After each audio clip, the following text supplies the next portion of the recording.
The message appeared on every screen in the Seoul Space Observatory. Dr. Kim stood frozen, his fingers hovering over the keyboard as the alien transmission decoded itself before his eyes. The green text scrolled across the black background, translating into human language through algorithms his team had developed over decades. They call themselves the Confluence, he whispered to his colleague Dr. Park, who had gone pale beside him. The air in the control room felt suddenly thin. No one moved. The only sound was the soft hum of computers and the rapid breathing of 20 of Earth's top scientists witnessing first contact. Dr. Park adjusted her glasses and leaned closer to the screen. Not just a name. Look at these symbols. A collective, a joining of many parts. Her voice trembled slightly. They're not a single species. They're many. Dr. Kim nodded, scrolling through the message that continued to unfold. His stomach tightened as he read further. This was not the peaceful greeting humanity had hoped for when they sent signals into deep space. This was something else entirely. Alert the director, he said to a young assistant who stood nearby. Then contact the UN Secretary General. This cannot wait. Within 3 hours, the United Nations convened an emergency session. Representatives from all 198 member nations gathered in New York, their faces grim as they viewed the complete translation. The message was clear: surrender Earth's resources or face extinction. The Confluence described themselves as a collection of advanced civilizations who had joined together to expand their reach across the galaxy. Earth was simply the next world in their path. Admiral Lee, head of the Global Defense Force, pounded his fist on the table as surveillance data confirmed multiple objects accelerating toward our solar system. The objects had appeared suddenly from behind Jupiter, as if they had been hiding there, studying Earth. They think we'll just roll over, he said, voice steady despite the gravity of the situation. They're wrong. The Secretary General stood at the podium, her face drawn with worry. We need to respond immediately. The message included communication protocols. We can send a reply. And say what? Asked the representative from Brazil. That we welcome them with open arms while they plan to strip our planet bare. We buy time, said Admiral Lee. We don't show fear, but we don't show aggression either. Not yet. Not until we understand what we're facing. The debate continued as scientists presented what little they knew. The Confluence ships, if that's what the objects were, had traveled faster than any human-made craft. Their technology was clearly advanced.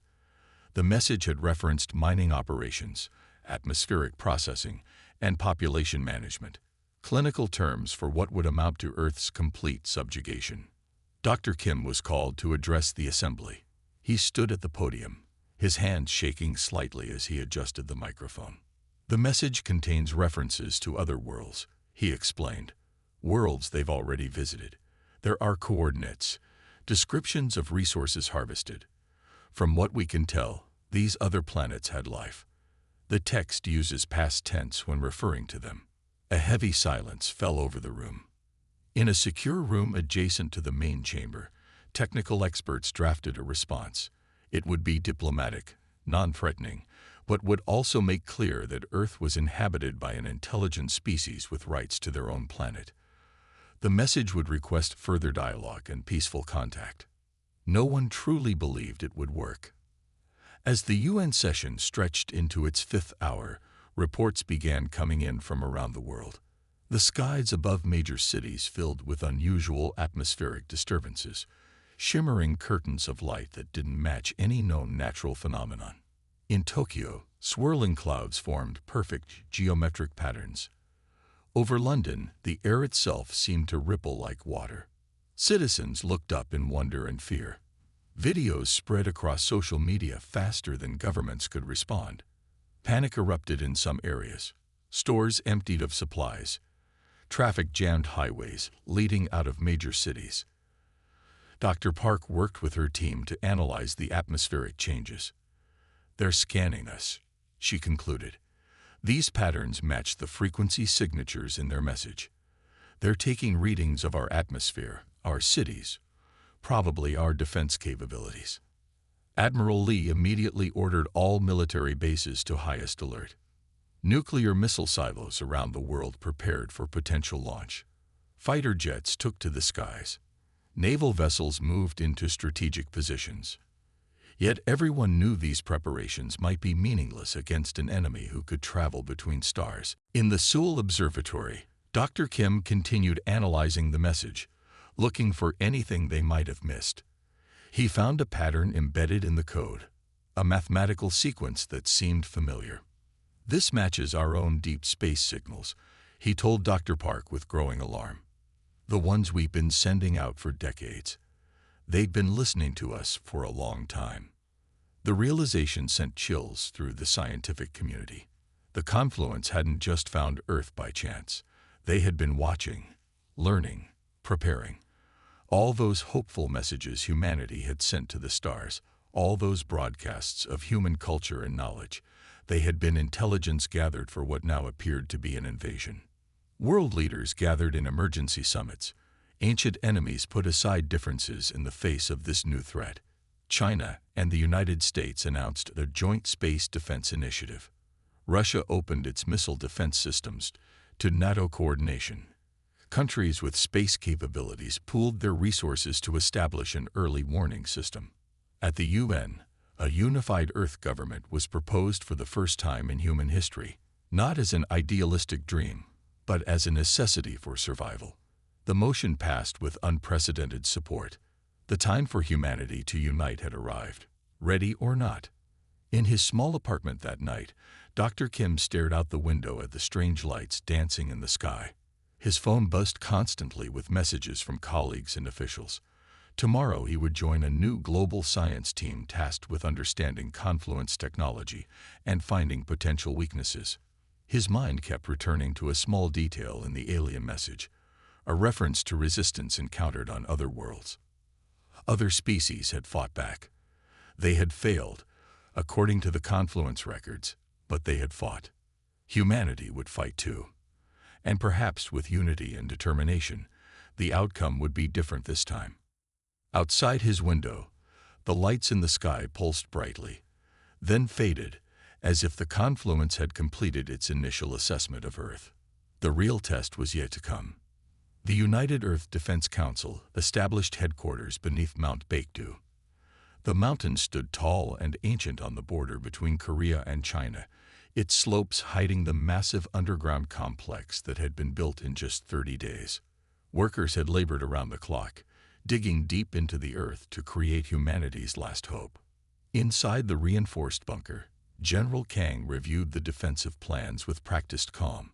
Her uniform was crisp despite the fact she hadn't slept in 3 days. Behind her, screens displayed real-time tracking of the approaching confluence fleet. They were still months away, but moving steadily toward Earth. "The orbital platforms will be our first line," she explained, gesturing to the holographic display hovering in the center of the command room. 50 military leaders from different nations watched as tiny blue dots appeared in orbit around the Earth model. "The planetary shields are our backup." Admiral Gill from the Brazilian Navy raised his hand. "These orbital platforms, they can actually hurt confluence ships." General Kang nodded to Dr. Min, who stepped forward. He was young for his position, but his brilliance had earned him respect among the council. "We've been studying the signal patterns from their ships," Dr. Min said. "They use an energy shield similar to what we've been developing, but much more advanced. However, we believe a concentrated pulse from multiple platforms could overload their protective systems." "And if it doesn't work?" asked the French Air Force commander. General Kang met his eyes steadily. "Then we move to ground defense. Every nation has agreed to share their most advanced weapons. The old borders no longer matter. Across the planet, manufacturing shifted to military production. Car factories now produced armored vehicles. Electronics companies built communication systems hardened against alien interference. Pharmaceutical plants worked on medicines for potential biological attacks. In Busan's shipyards, the first Terran Space Force vessels took shape under the supervision of Engineer Choi. His breakthrough in propulsion technology had advanced human capabilities by decades, combining traditional rocket engines with a new gravitational displacement system that could achieve speeds previously thought impossible. Welders worked day and night, their sparks reflecting off the water of the harbor. The ships grew larger each day, sleek and dangerous looking, painted dark gray to blend with the blackness of space. "We're incorporating elements from the alien tech fragments," Choi explained to his team of engineers gathered around the blueprint table. The fragments had come from a small probe that had entered Earth's atmosphere 2 weeks ago.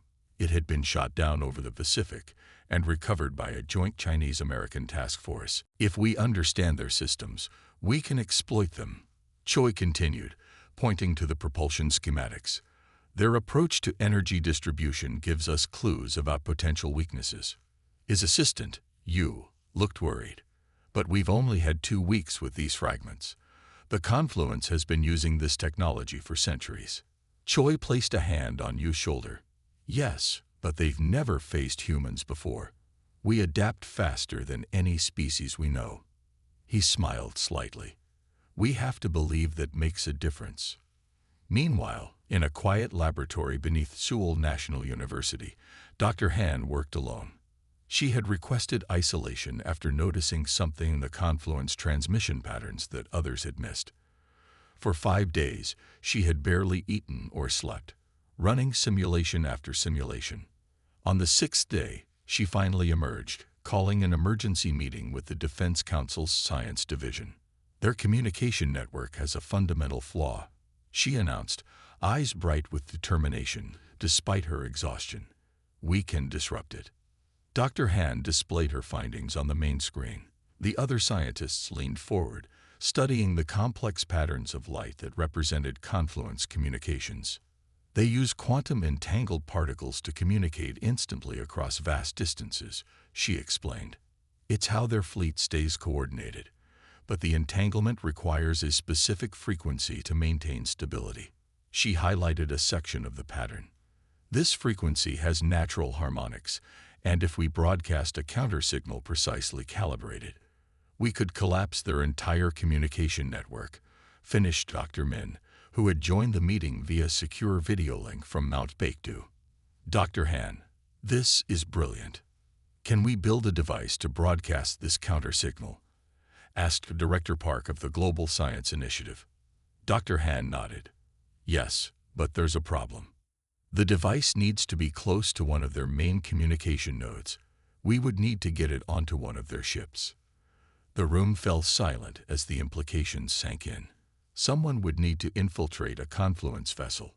3 days later, training began for the most dangerous mission in human history. Special forces from 12 nations gathered at a hidden facility in Australia's outback. They would learn to operate in alien environments, use the few pieces of confluence technology humans had decoded, and prepare for the possibility that they might never return. Back at Mount Baekdu, General Kang added the communication disruptor to her strategic plans. It was a desperate move, but one that could change everything. "We need a name for this mission," she told her staff as they updated the battle plans. "Operation Last Message," suggested her young aide. "Because if it works, it will be the last thing the Confluence hears from us before their network goes dark." General Kang nodded, liking the symbolism. Earth's last message wouldn't be surrender, it would be resistance. Outside the mountain complex, civilians prepared too. Schools taught children to recognize alien craft and where to find the nearest shelters. Farmers planted extra crops to build food reserves. Ordinary people learned basic combat and survival skills. In a small village outside Daejeon, elderly Mr. Wang trained his neighbors with homemade weapons. "The aliens may have advanced technology," he told them, "but they haven't fought in every war for the past century like I have. They don't know what humans will do to protect their homes." Humanity prepared for war while hoping for peace. The Confluence had not responded to Earth's diplomatic messages. The alien ships continued their approach, now visible through powerful telescopes as dark shapes against the stars. 3 months after first contact, the orbital defense platforms were complete. The first fleet of Earth ships prepared for launch. The Special Forces team trained day and night with the communication disruptor. And far above, the stars that had once inspired wonder now held a new emotion for the people of Earth: determination to survive, no matter the cost. Captain Song gripped the controls of his fighter as the first Confluence scouts appeared near Jupiter's orbit. The alien ships emerged suddenly, their dark hulls barely visible against the blackness of space, except for faint blue energy lines that pulsed along their sides. There were 7 of them, moving in perfect formation toward the waiting human defense fleet. "All wings, maintain formation," Song ordered, voice steady despite his racing heart. Inside his helmet, sweat beaded on his forehead. He had trained for this moment for months, but simulation was nothing like the real thing. These weren't practice drones. These were actual alien vessels with unknown capabilities. His squadron of 12 fighters formed the tip of Earth's spear, the first humans who would engage in combat with an extraterrestrial force. Behind them waited the larger battle cruisers, holding position in the shadow of Europa. "Enemy vessels continuing approach," reported the tactical officer from the command ship Dauntless. "They're scanning us, Captain." Song took a deep breath. "Remember your training. Their scanners emit a frequency our systems can detect. When they scan you, that's when they're most vulnerable to countermeasures." The Confluence ships accelerated suddenly, moving faster than predicted. Their splitting formation, called Lieutenant Yoon, Song's second-in-command. 3 heading toward us, 4 breaking toward the Dauntless. "Squad 1 and 2 with me," Song ordered. "Squad 3, protect the Dauntless." The fighters broke into their assigned groups without hesitation. Months of drilling had prepared them for this moment. The aliens had expected primitive resistance, slow rockets, simple weapons, perhaps even nuclear devices. They found instead a coordinated fleet of ships with weapons that could penetrate their shields. The human fighters moved with surprising speed, their new engines allowing maneuvers that confused the Confluence targeting systems. Song's fighter dived beneath the lead alien scout, firing a concentrated pulse beam at precisely the moment the scout's scanners locked onto him. The beam struck the ship where its blue energy lines converge. The alien vessel shuddered, its shield flickering. "Target their junction points," Song called to his squadron. Just like in the simulations, the human fighters swarmed around the Confluence scouts. What they lacked in advanced weapons, they made up for in tactics and precision. 2 more alien vessels suffered direct hits to their vulnerable points. Near the Dauntless, Squad 3 employed the same strategy. Their smaller, more agile craft confused the larger Confluence vessels, which seemed designed to fight capital ships rather than fighters. A blinding flash lit up space as one of the Confluence scouts exploded, its core destabilized by repeated hits to its power junctions. "First kill confirmed," shouted Pilot Min, his voice tight with excitement. The remaining alien ships adjusted their tactics, trying to maintain distance from the human fighters. But Earth's vessels pursued relentlessly, following the battle plan developed from studying the alien technology fragments. On the Dauntless, Admiral Jin watched the battle unfold on the tactical display. "They're adapting," he noted to his bridge crew. "But not quickly enough. They didn't expect us to understand their systems." The Dauntless itself finally engaged, firing its main cannon at the largest Confluence scout. The weapon had been designed based on the aliens' own technology, creating a disruption field that interfered with their shields. The scout's protective barrier collapsed entirely, leaving it vulnerable to conventional weapons. "Capture team, prepare for boarding," ordered Admiral Jin. "Target that disabled vessel. We want it intact." A specialized team of soldiers and engineers stood ready in the launch bay. Their mission: secure the alien ship and its technology. The battle continued for another 42 minutes. 2 human fighters were lost, their pilots ejecting into space to be recovered later by rescue vessels. 4 more Confluence ships were severely damaged. "They're retreating." Lieutenant Yoon's voice crackled through the comms as the surviving Confluence vessels pulled back, accelerating rapidly away from Jupiter. Only the disabled ship remained, now surrounded by human vessels, as the capture team worked to secure it. A cheer erupted across the communication channels. The first battle between humanity and the Confluence had ended in a human victory. Captain Song allowed himself a small smile inside his helmet. They had proven that Earth could fight back, but he knew this was just the beginning. 6 hours later, after the disabled Confluence ship had been secured and the human fleet had regrouped, Song set foot on the Dauntless for debriefing. The corridors were filled with excited crew members who stopped to congratulate him and his pilots. "They're calling you the heroes of Jupiter," said Admiral Jin when Song reached the bridge. "The news has already reached Earth." Song shook his head. "We were just following the battle plan. The real heroes are the scientists who figured out their weaknesses." On Earth, celebrations erupted in cities worldwide. Humanity had stood its ground against an advanced alien threat and succeeded. It was a powerful moment of unity and hope. In New York, Director Bai addressed the United Nations. The normally stern woman couldn't hide her smile as she took the podium. "We've captured one of their vessels mostly intact," she announced to thunderous applause. "The technology confirms our theories about their vulnerabilities. Their shields operate on predictable energy cycles. Their weapons, while powerful, are designed for large targets, not our smaller, faster craft. Most importantly, we've confirmed that Dr. Han's communication disruption theory is correct. The ship contains a quantum communication node exactly as she predicted." In the underground laboratory in Seoul, Dr. Han watched the address with her team. Tears filled her eyes as her theories were validated. The communication disruptor would work if they could get it close enough to a Confluence command ship. That evening, humanity broadcast its first defiance message to the stars. "We stand united and ready. Earth will not surrender." The message was transmitted using the captured Confluence technology, ensuring the alien fleet would receive it.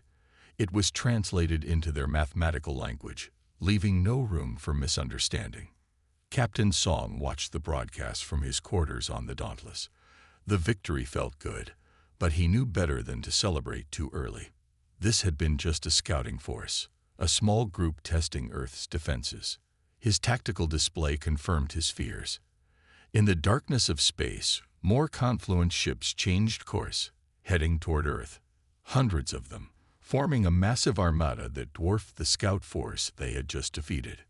The real battle was yet to come, but for the first time since the Confluence had made contact, Song felt something beyond determination. He felt hope. Humanity had proven it could adapt, fight, and win.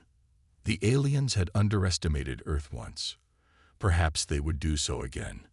As he studied the approaching armada, Song made a silent promise to his home planet. The Confluence would not find Earth an easy target. Not while he and his fellow defenders had breath in their bodies and ships to fly. The first wave had been repelled. Now they would prepare for the flood. Commander Ju led the infiltration team aboard the stealth vessel Dauntless. The ship's black hull absorbed rather than reflected light, making it nearly invisible against the darkness of space. Inside, 12 specially trained soldiers checked their equipment one final time. Their mission: deploy Dr. Han's communication disruptor inside the Confluence command ship. 2 minutes to intercept, announced the pilot, her voice tight with concentration as she navigated the Dauntless toward the massive alien vessel. The Confluence command ship was 10 times larger than any human craft, its surface covered with the now familiar blue energy lines that pulsed with power. Commander Ju looked at his team. They wore adaptive armor developed from the captured alien technology. The suits would help them breathe in the strange atmosphere inside the Confluence ship and partially mask their life signs from alien sensors. "Remember, we need 15 minutes inside to plant the device and activate it," Ju said. "Engineer Bike will handle the technical aspects.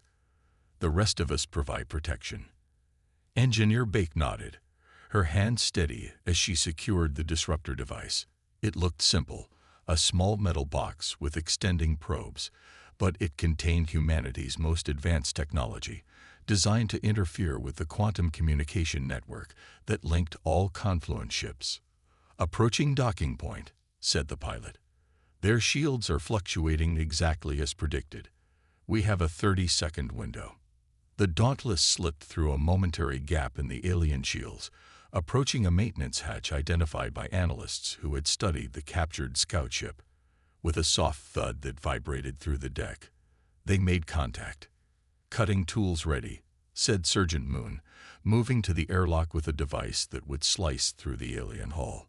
4 tense minutes passed as Moon worked on the outer door of the Confluence ship. Finally, there was a hiss of escaping air. "We're in," said Moon. Commander Ju led the way, weapon ready as they entered the alien vessel. The interior was strange. Curved walls with the same blue energy lines running through them, and an atmosphere that felt thick and slightly acidic even through their protective suits.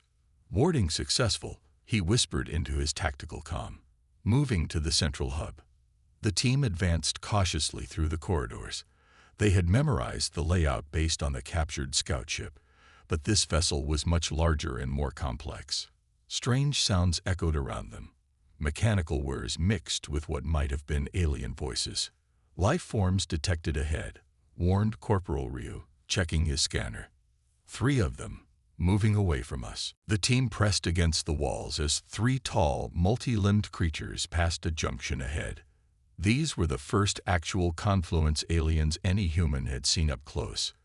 They had elongated heads with multiple eyes and moved with an unsettling grace on their 4 lower limbs, while their upper appendages carried tools or weapons. "Central hub should be 2 levels up," whispered Engineer Bake, consulting the holographic map projected from her wrist device. Meanwhile, on Earth, the first ground battles erupted as smaller alien forces attempted landings. While the main fleet engaged Earth's orbital defenses, drop ships had penetrated the atmosphere, touching down in less defended areas. In a rural village outside Daejeon, Farmer Nam saw the alien craft descend into his rice fields. At 67 years old, he had lived through war before.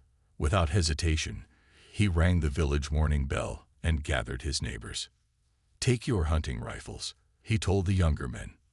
"The rest of you, prepare traps like I showed you." The villagers had been drilling for this possibility for months, part of the global civilian defense initiative. They moved with purpose, setting up ambush points and evacuating children to the cave network in the nearby hills.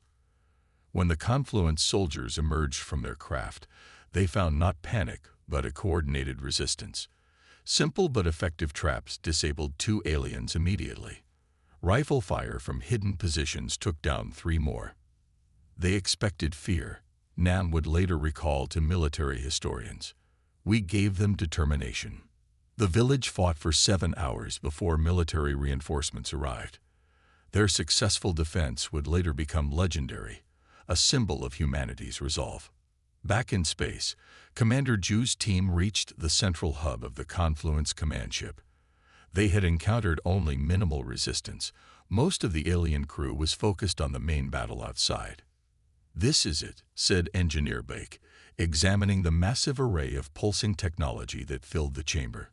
"That's their quantum communication node." She moved quickly to the central pillar where the blue energy lines converged most densely. The disruptor device was designed to connect directly to this point, using the alien's own network to spread its interference pattern. "Cover all entrances," ordered Commander Ju. "She needs 5 minutes." The team took defensive positions while Bake worked. Twice aliens approached the hub, and twice they were driven back by precise human weapons fire. Engineer Bake connected the disruptor to the central communication array, her fingers moving with practiced precision despite the alien technology. The device powered up, its lights changing from green to blue as it synchronized with the Confluence systems. "Device active," she reported as alien systems began to fail around them. The blue energy lines throughout the ship flickered and dimmed. Alarms began to sound, strange, warbling noises that hurt human ears even through their helmets. "Time to leave," said Commander Ju. "Back to the ship now." The team retreated through increasingly chaotic corridors. Aliens rushed past them, ignoring the humans in their panic to restore their failing systems.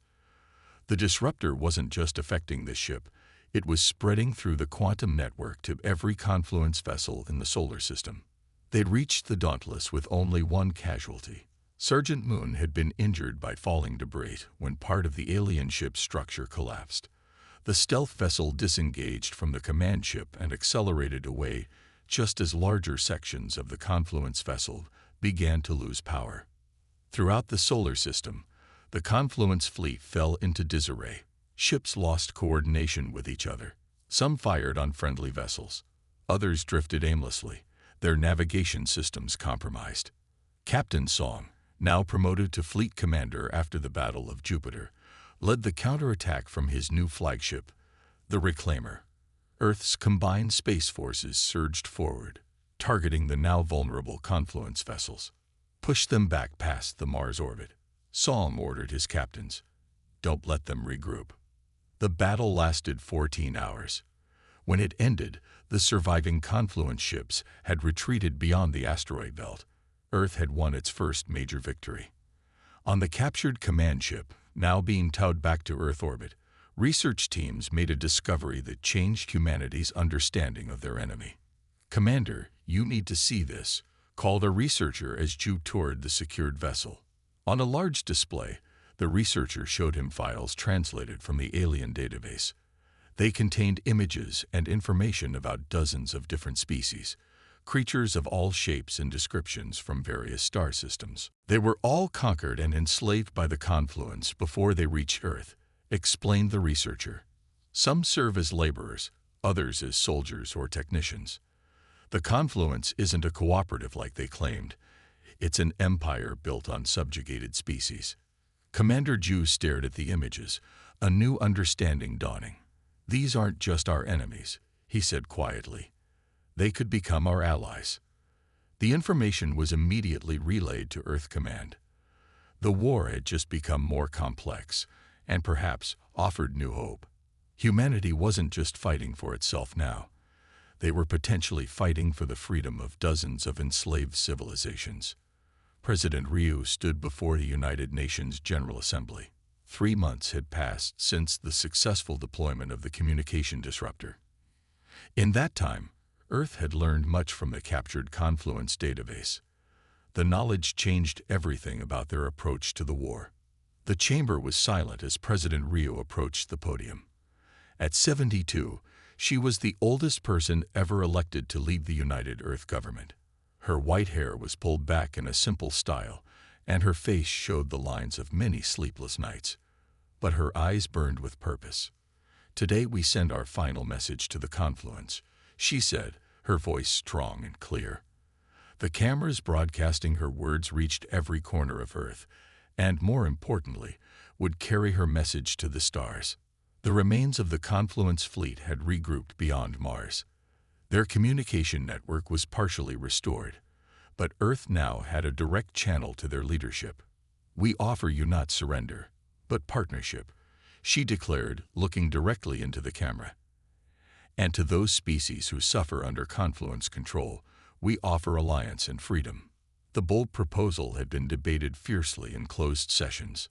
Some military leaders had pushed for total war, to crush the weakened confluence completely. But the discovery of dozens of enslaved species had changed the equation. This was not just about Earth anymore. "We have seen your true nature," President Ryu continued. "Not a cooperative of willing worlds as you claimed, but an empire built on conquest. We have also seen that many among your leadership come from the first worlds you conquered, generations ago. They have forgotten what freedom means." The message was being transmitted on all frequencies used by confluence ships. It was also embedded in the code of the disruptor device, still attached to their main communication node.